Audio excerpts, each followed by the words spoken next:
Hi, this is Sweet June coming right back at you with another interesting video topic. I said in my last video that I was going to talk to you guys about um, the, I believe it's called institutionalized classism. That's what it's called. So I learned in my human diversity class is institutionalized classism, where the system I want to talk about how the system is set up to keep people in poverty. How some of the things that and it happens that that how people are profiting off of people that live in poverty. And one of them I mentioned in my last video was payday loans. How the payday loan system, I don't know if you guys have ever gotten a payday loan, but like I said in my last video, I get caught up in that stupid merry-go-round of the payday loan. I'll go in there, and I know there's times where I went in there, and once you take a loan out, they charge you that interest, and then of course you can't afford to. Your next paycheck come around, you know you can't afford to be without $100, so you get another one. Then sometimes you go get a bigger amount. Now you gotta pay more interest. It's just a crazy merry-go-round. It's just crazy. So I know I get caught up in it. I I'm in the process of doing. I'm in the payday loan process right now, and it's a catch-22 because it's like it has bailed me out of some really tough situations, but at the same time, it's that interest, and it's like a crazy merry-go-round. You keep taking the loans out because you can't afford to be without that money. So you take another one out, then you take another one, then you get on a payment program where you make payments. You got to make payments over three checks. That's a way to get out of it. So it's all a part. It's set up to keep people in poverty. You know, you don't see rich people going to the payday loan place. It ain't gonna be no rich folks going to the payday loan place, or people that don't live paycheck to paycheck. They're not gonna be running to the payday loan place. Payday loan lenders are for poor people. I was watching something on Netflix. You know, Netflix. I love to watch some of the documentaries. They have some really interesting documentaries on Netflix. And I was watching this documentary about uh, um what was it called? Dirty Money. I think it was called Dirty Money. And they was talking about this payday loan lender. This guy was being tried because he was running an online payday loan thing, and just a bit of a disclaimer, a caution: never, ever get a payday loan online. Don't do those payday loans online. If you're gonna do a payday loan, go to the actual store, because the ones in the store are regulated by the state. The ones that have the stores, they're regulated by the state, and they're only going to allow them to charge you a certain amount of interest, and it's a certain amount. It's a certain procedures that they have to have in place. They have to give you the contracts that you have to fully understand, to make sure you fully understand what you're getting into, and they have to tell you exactly how much interest you're being charged. So those are actually regulated by the state. But if you get one online, you got those can be tricky because they mess around, and this one man messed around and had to pay thousands of dollars. He had to pay thousands of dollars back because they kept compiling the interest on and all that, and they kept pulling money out of this account, and it was crazy. I mean, they these people winded up having to pay them thousands. Well, they winded up the person that owned the payday loan place winded up going to prison. And this man was rich. He was rich, and he had thousands of dollars. But he had thousands of dollars because he was beating people out of their money. And because he had a payday lender, an online payday lender. But never ever ever get a payday loan that's online, because those lenders online, they can rip you off. Some of them are not regulated through the government, and they'll charge you, uh, I don't know how much, uh, crazy interest. You get a loan and they'll charge you crazy interest, and you'll wind up owing them thousands of dollars. You might only borrow $500, but before it's all over with, you done paid them $2,000. And so, they're trying to, nip them in the bud. The government's trying to crack down on them and nip them in the bud, but there's still a lot of them out there. I'm glad I never took on one of those. I'm leery of giving anybody online my account numbers. I'm very, very, very protective of my account numbers because I've been ripped off before. So I'm very, very cautious of who I give my account numbers to. So just a word of caution: don't get payday loan online. But I'm messing around with the store. The stores are regulated by the government.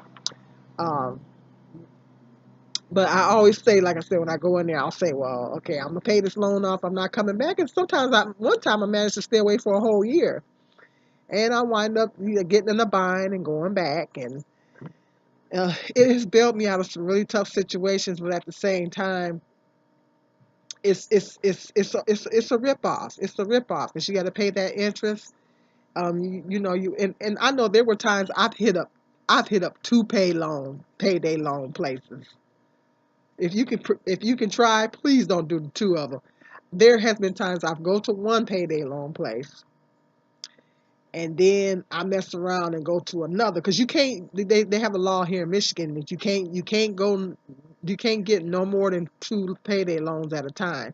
Like if you get two payday loans at two different places, and if you try to go to a third place, that'll actually pop up in their system. It'll pop up in their system, and they'll say, well, you got two more pay loans. No, we can't give you one. So you can't take out no more than two at a time. And there were times where I've hit up two stores. Like I'll take out one, and then I'll turn around and go to another store and take out another one. Now I owe two different payday loan places. If you're talking about stressful, a few months ago I did that. I went to one payday loan place. That one was on, my side of town. But then I went to the other one, which was way on the other side of town. And then I found out that when you go pay your stuff off, you got to wait 45 minutes to an hour. So, you got to pay one off, you pay that off, and then and you reloan. And then you go to the other one, you pay that off, and you reloan. So I winded up having to pay the one that you have to wait 45 minutes to an hour. I winded up having to pay that. I paid that off, and I went to the other one and took out a bigger loan. That's crazy. That is just insane. And then I winded up, like I said, I'm pretty responsible with them. Um, I winded up getting on the payment plan, and I had them paid off in three paychecks. But now I stayed away for a few months. Now I'm back on that merry-go-round again. It's if you guys can prevent it at all costs, stay out of payday loan places. It's a catch-22. I mean, like I said, they bailed me out of some tough situations. There was times where I didn't hardly have no food in the house, and I had to go down there and take out a loan. Um, there was times where I needed to pay a bill, and I didn't have the money to pay the bill, and it was like an emergency. So I went and got the payday loan and paid the bill. I mean, they have bailed me out of some really tight situations, but at the same time, it's a ripoff. And only people in poverty. They target people that are living in poverty. Rich people don't, or financially stable people don't mess around with payday loan places. They don't need them. So who do they target? People in poverty. People in poverty are targeted. These companies are making a lot of money off of poor people. They're making a lot of money off of poor people. If they wouldn't be in business if it wasn't for people that's in poverty, they wouldn't be in business. They wouldn't even be in business. They wouldn't be making no money. So they target people that's living in poverty. That's one business right there. That profits and make a whole lot of money off of people living in poverty. Now, if poverty was eliminated and no more people were living in poverty, well, the payday loan places will go out of business. Because would nobody have no reason to go? Because they know in most cases, most poor people don't have the credit to go to their bank and ask for a loan. And banks don't do payday loans. They don't do short term loans. So and they know that, and they know that. So um, it's really sad. It's sad. I know there were times where, and let me know in the comment sections you guys ever did this. Close to tax time, when you know you're getting ready to get your taxes back, I hit up one payday loan place, borrow my maximum because they give you a maximum amount that you can borrow for based on your income, your amount of your checks that you have coming in. I'll go to one payday loan place, borrow my maximum, then I go to another one, borrow my maximum from there. So I know I'm getting ready to get my taxes coming in. So when my taxes come in, I just pay them off, and then I wind up paying $600-700 out of my taxes. I end up dropping them between the two payday loan places. I didn't drop like between $600 and $700. That's $600 or $700 of my money that I could have taken and invested it. I could have invested that money. I could have taken that money and probably put it into my household. I could have. I can think of a lot of things that I could have did with $600 or $700 instead of giving it to the payday loan place people. I even could have taken it and put it into a savings account, but I gave it to the payday loan place. So see, it's a ripoff. It's set up to keep you in poverty, set up to keep you poor. But that was my little hustle. That was my little hustle I had at the time, and I was able to get some extra bucks to do what I needed to do, and I knew my taxes was coming.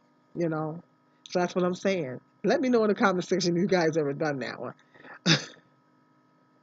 Another one is uh, uh, uh, um, rent to own places. Let me know in the comment section if you guys ever went to rent to own. Well, there's a renter center. I know renter centers, they got them all over the country. There's a renter center here in my city, and it's only one that I'll go to because it's closer to where I live. These people know me by name, pretty much.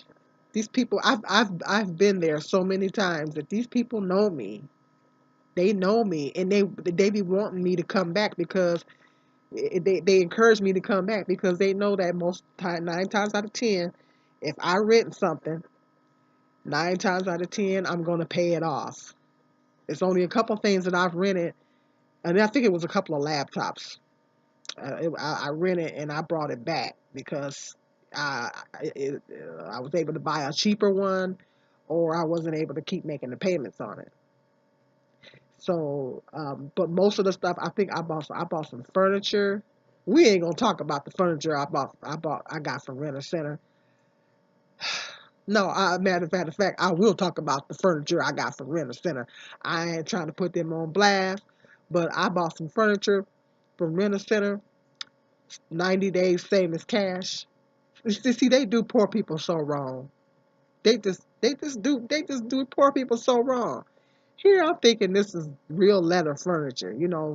It was a couch and it was a chair, red leather couch. Well, pleather or fake leather or whatever you want to call it. Here I'm thinking I'm getting me some. I've never had leather furniture before. Here I'm thinking, I'm trying to do a living room makeover, and I got this furniture, and I did the 90 days same as cash. So you do the 90 days same as cash. You they give it to you cheaper. You don't have to pay out as much interest on it, basically. So it was no sooner than I paid that furniture off, it started peeling. It started peeling. It started peeling. The little so-called leather started peeling off. I might end up pitching the couch, but I still have the chair. I have something covering the chair right now because it has it's virtually, you can't even tell when you just look at it. You can't even tell that it used to be red because it's all of it has just peeled off. I was highly upset. I was so upset with this. I had paid, I think I paid like over 600 and something dollars for this chair and this couch. I was so highly upset. And I told my son, now don't laugh at me. I told my son, I said, well, call me an idiot, but I thought that was real leather furniture. My son, it was so funny. My son said, Mom, he went to explaining to me what real leather feels like. He said you could tell if it's leather by the way it feels, and it's really thick, and he just went to explaining to me what real leather felt like. I said I thought I had me some real leather furniture. I got that furniture in my living room. I thought I was on cloud nine. I said, "Ooh, look at my living room." I got my little pictures and put it up on the wall. I thought my furniture was styling. But when it started peeling, I was like, "Oh my God!" And I didn't have a warranty on it. I didn't have a warranty on it because I didn't have the warranty. I was out of a few hundred dollars. So I goes there one day and I told them, I said, that furniture that you guys sold me was raggedy, and it winded up peeling and everything. And the lady sit there and started laughing. And wow, she was like, we haven't had real leather furniture here in years. And started laughing. I looked at her, I said, you know what?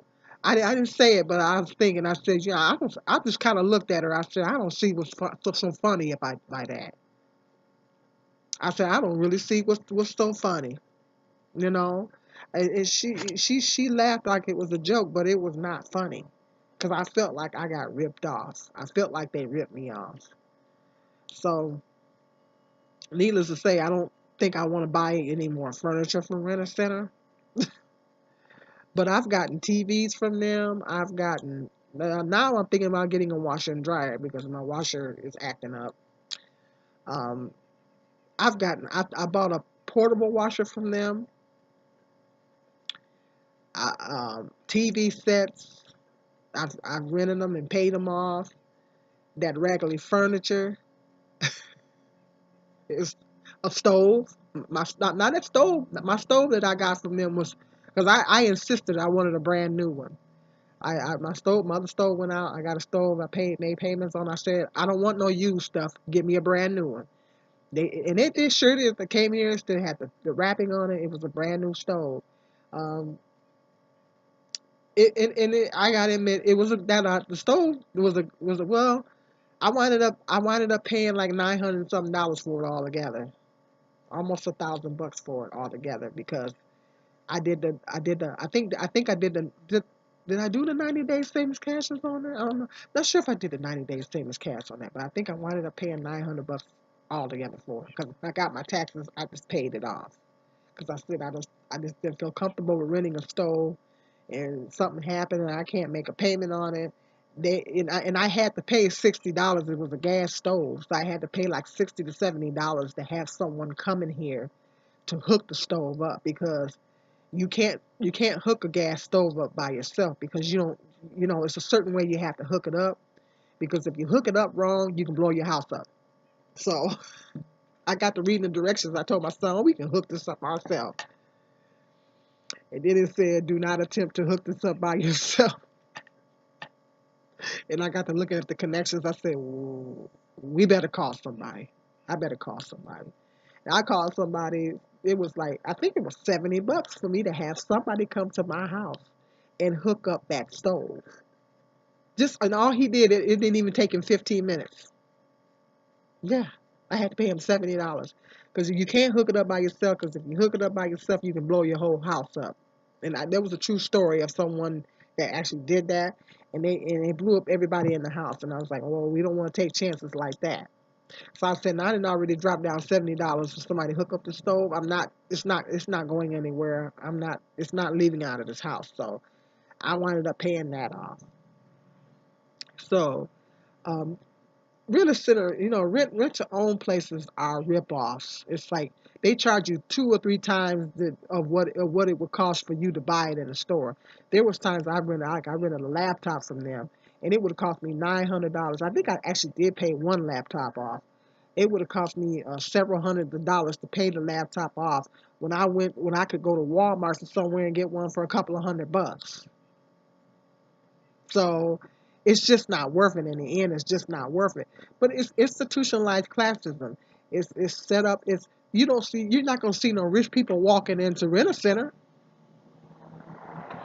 You're not gonna see no rich folks walking. Rich people don't have no reason to go to Rent-A-Center. They don't have a reason to go in there. So Rent-A-Center is for poor people. It's for people that are living in poverty that cannot afford to go to the store. They know if something breaks down in your house, your stove, or your refrigerator, or something, or your computer, or something breaks down in your house, you living from paycheck to paycheck. You just can't just jump up. When my stove broke down, I couldn't just jump up and go to the store and buy a new stove. So I had to rent to own it, and they know that. See, these people are smart, and they know that. They know people in poverty. If something goes wrong in your house, a washer goes out, your stove goes out, your refrigerator. Everybody know. Um, you can't live without a refrigerator. You can't live without a stove. They know that. So they sell those things in there, and they know you can't just go out and buy a brand new one. If you buy a used one, then you taking a chance of being out of the one again because you don't know if it's gonna go out on you. In some cases, you can't even afford to buy a used one. So what do? You go to the renter center or Aaron's or some place like that, and you rent to own it. And whoever opened up these stores are multimillionaires because they making a lot of money off of people in poverty. So see, a lot of places, a lot of places are set up that way. A lot of places are set up to make money off of poor people. A lot of money is made off of poor people living in poverty. And they know that. And like I talked about in my other video about the plasma centers. I mean, the plasma centers, they making money too. You're helping people, but they're making money. You know, so I mean, it's all a catch. The system is set up to keep people in poverty. They want to keep a certain amount of people in poverty because a lot of people are making money. Like I said, this whole country is governed by greed. This whole country is set up and is governed by greed. They're greedy. They just want to make money off of poor people. So if you guys can avoid it at all costs, stay away from payday loan places. Do not get caught up. But let me know in the comment section if you guys have gotten a payday loan or you're in a payday loan process. Come on, tell the truth and shame the devil. Because I'm caught up in it too. And I'm trying to get up out of it. But now I'm between jobs, so I need it. Just gonna keep it 100. I'm gonna keep it real. So, and I'm hoping that in the future, don't need out once I get out of this payday loan, I'm not gonna need to go back. So it's just a hot mess.